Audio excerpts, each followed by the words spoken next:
আমি আজ আপনাদের পাবদা মাছ বানিয়ে দেখাবো। পাবদা মাছ বানানোর জন্য আমি মাছগুলোকে কেটে ধুয়ে পরিষ্কার করে নিয়ে চলে এসেছি, আর মশলাগুলো সব রেডি করে নিয়েছি।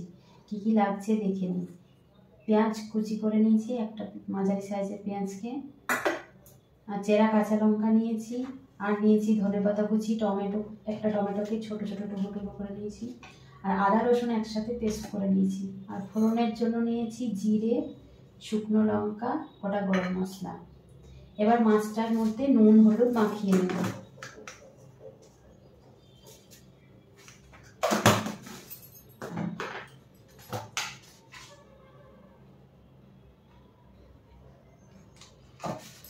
কড়াই বসিয়ে দিয়েছি, গ্যাসটা জ্বালিয়ে নেব। এবার কড়াইতে দেব সরষের তেল। আমি পুরো রান্নাটা সরষের তেলে করব।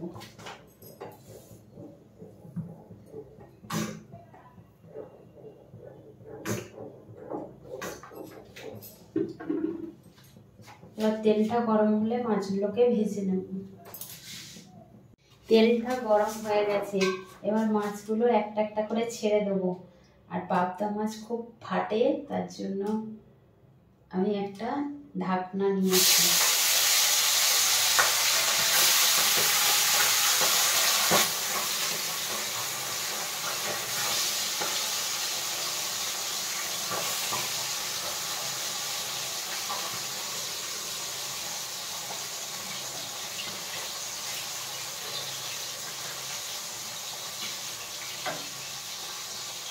এরকম করে সব মাছগুলো ভেজে নেব।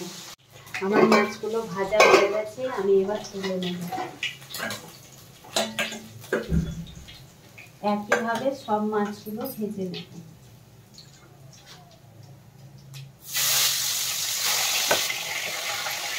সব মাছগুলোকে ভেজে নিয়েছি। এবার কড়াইতে দেব গোটা গরম মশলা, জিরে আর শুকনো লঙ্কা ফোড়ন। মাছ ভাজার তেলের মধ্যেই দিয়েছি। এবার দেব পেঁয়াজ কুচি।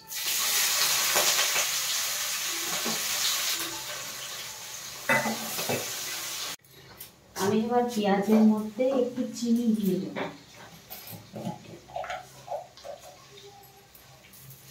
অল্প করে নিয়েছি। এবার ভেজে নেব পেঁয়াজটা। আমার পেঁয়াজটা ভাজা হয়ে গেছে, এবার দেব রসুন বাটা আর আদা বাটা।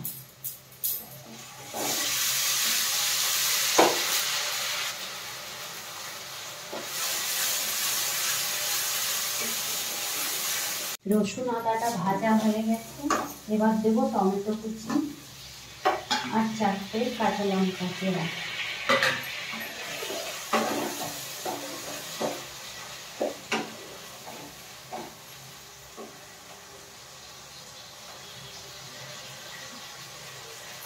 এবার পরিমাণ মতো নুন দেব,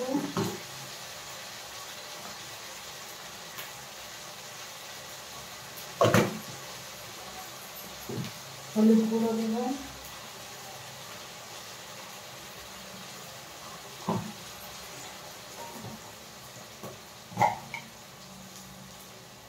ধনের গুঁড়ো,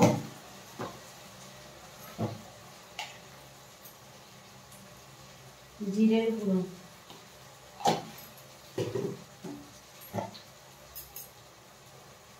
লঙ্কার গুঁড়ো, সব একসাথে কষিয়ে নেব। আমার মশলার থেকে তেল ছেড়ে দিয়েছে, এবার আমি জল দিয়ে দেব।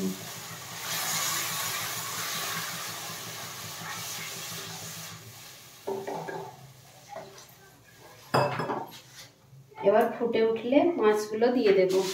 ঝোলটা ফুটে উঠেছে, এবার মাছগুলো দিয়ে দেব।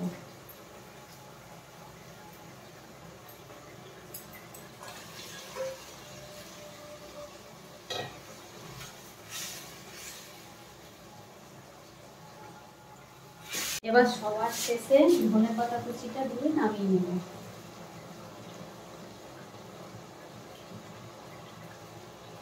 আমার রেডি হয়ে গেছে পাবদা মাছ। আমার ভিডিওগুলো যদি আপনাদের ভালো লেগে থাকে তাহলে please like, share, comment, subscribe করবেন।